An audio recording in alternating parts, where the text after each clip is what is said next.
located in that white oval eye patch, but that is a visual distraction. It's actually located in the black area, just in front, camouflage from thrashing prey. The fin on the whale's back is called a dorsal fin. It helps stabilize orcas while they swim. It also helps regulate their body temperature. Since there's no bone or muscle structure in this fin at all, sometimes you may see it curve.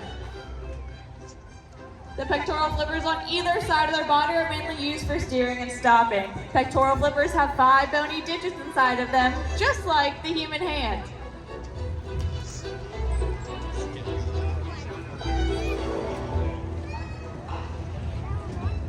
The lobes on either side of their tail are called tail flukes.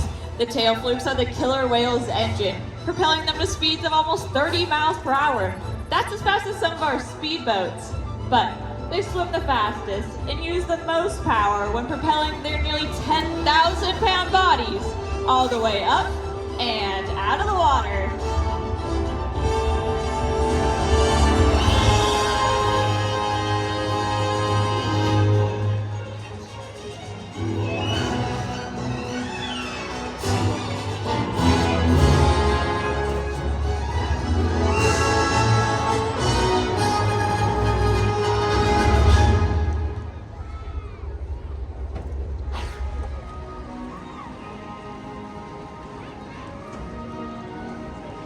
Killer whales are highly social animals with a well-defined social structure. An orcapod is always led by a female. Though just half the size of her male counterpart, she is in charge. It's all about attitude, not size. Because they live and work as a group, orcas need to communicate with sounds and body language. Orcas use clicks for echolocation or navigation.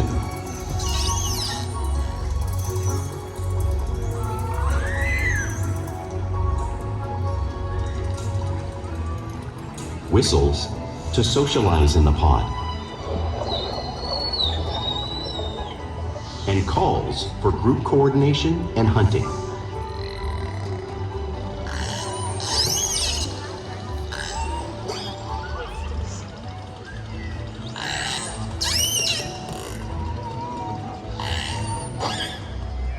Vocal development studies here at SeaWorld show that early on, calves learn vocalization from their mothers.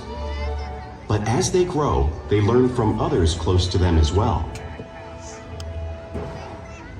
This is a bottlenose dolphin call that Shuka learned and even taught other killer whales here at SeaWorld. In fact, orcas are the largest members of the dolphin family.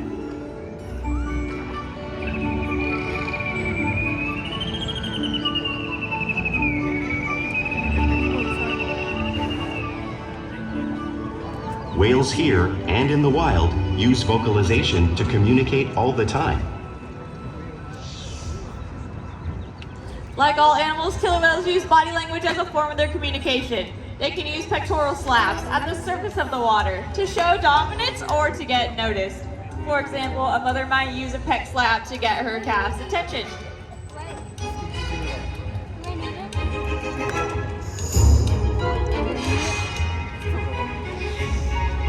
But when they really want to be heard, they preach.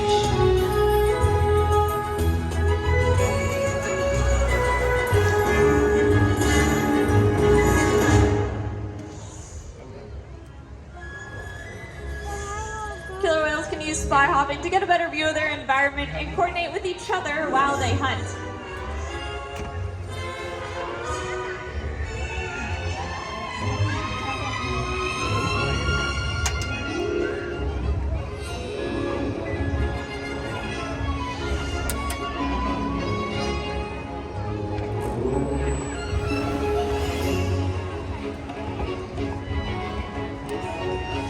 Slaps are another form of communication that killer whales can use in the wild.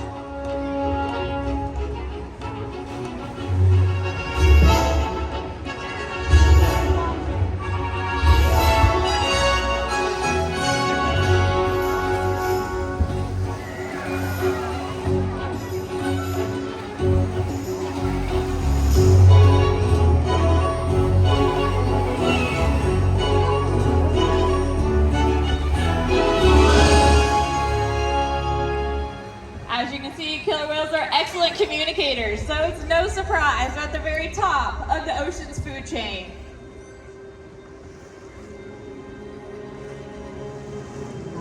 Killer whales work together to rear their young, protect their pod, and most importantly, pursue and catch their prey. Every day they cooperate to survive in the wild oceans of the world. The orca's hunting techniques are as varied as the whales themselves. Norwegian killer whales will circle herring, herding them together. The whales use sounds to coordinate with each other and to disorient the herring. With the fish confused and contained, the whales stun them with their powerful tail flukes, making for an easy meal.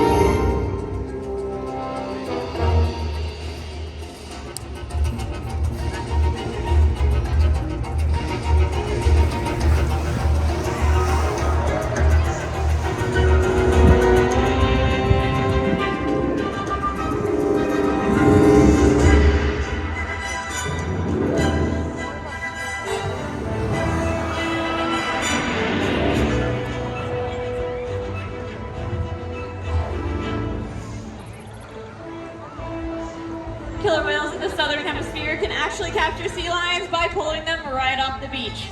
Watch as Shuga demonstrates a similar behavior right here at the front of the pool.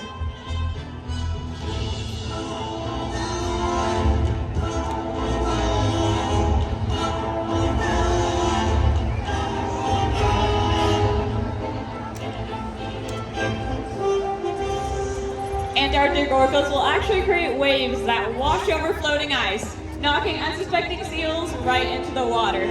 Porky is demonstrating the same wave-making technique, showing off one of the most impressive and complex hunting abilities killer whales have developed around the world.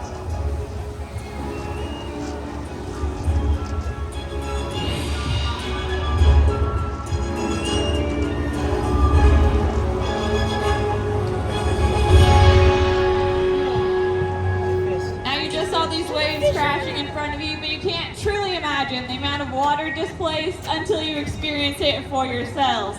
Luckily, I have two very special volunteers, Brody and Christian, who are going to get to feel the power of the killer whale in that 55-degree saltwater. So take a seat right here on your little iceberg. Hold on tight to that white handle.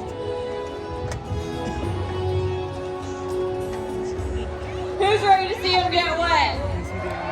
Who's ready to see him get absolutely soaked? The whales are on their way to give you a very special hello.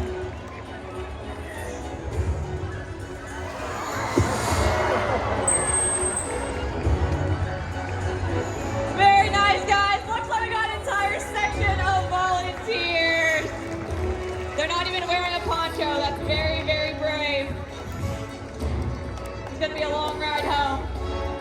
Let's give one final round of applause for our very cold and very wet volunteers. Now, because killer whales live in all parts of the ocean, it's no surprise they eat all types of prey, including other whales. The blue whale on the screen behind me is the largest animal on Earth. In fact, it is 5 times longer and 50 times heavier than a killer whale. So, how does a killer whale this size eat a blue whale that size out in the ocean? Well, it's all possible because killer whales are the ultimate team players.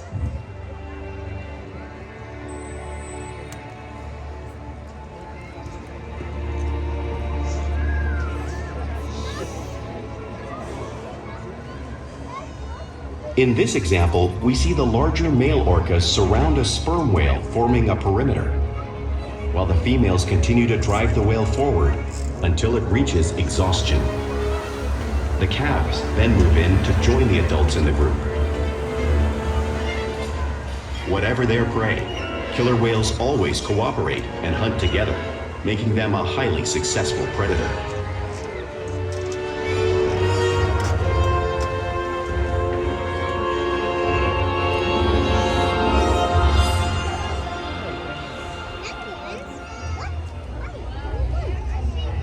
Play is an important part of everyday life for killer whales. It's how they teach their young to hunt and practice their skills as they grow.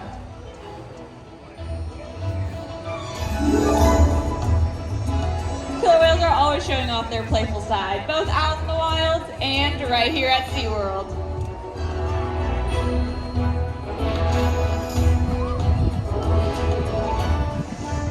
Porpoising is when killer whales swim fast at the surface, breaking out of the water just briefly.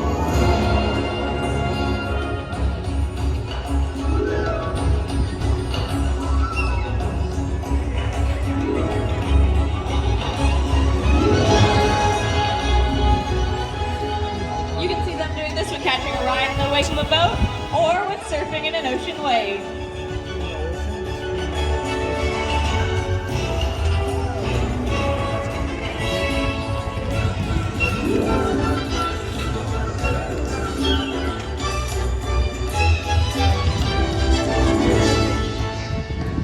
Killer whales love to be touched and will often rub their bellies on rocks when they can. We see our whales demonstrate this same behavior just like killer whales in British Columbia would.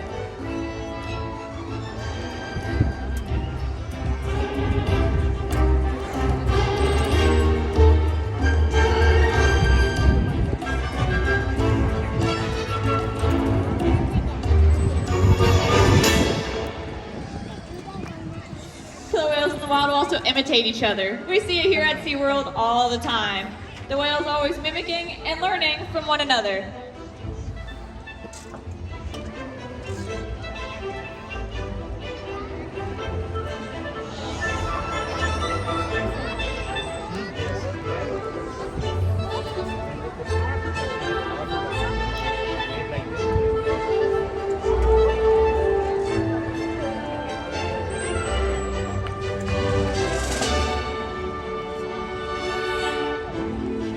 Now, playful behavior does have a purpose. For example, killer whales in the wild might use a tail whip in hunting to stun fish, but today, I think they're gonna come stun all of you.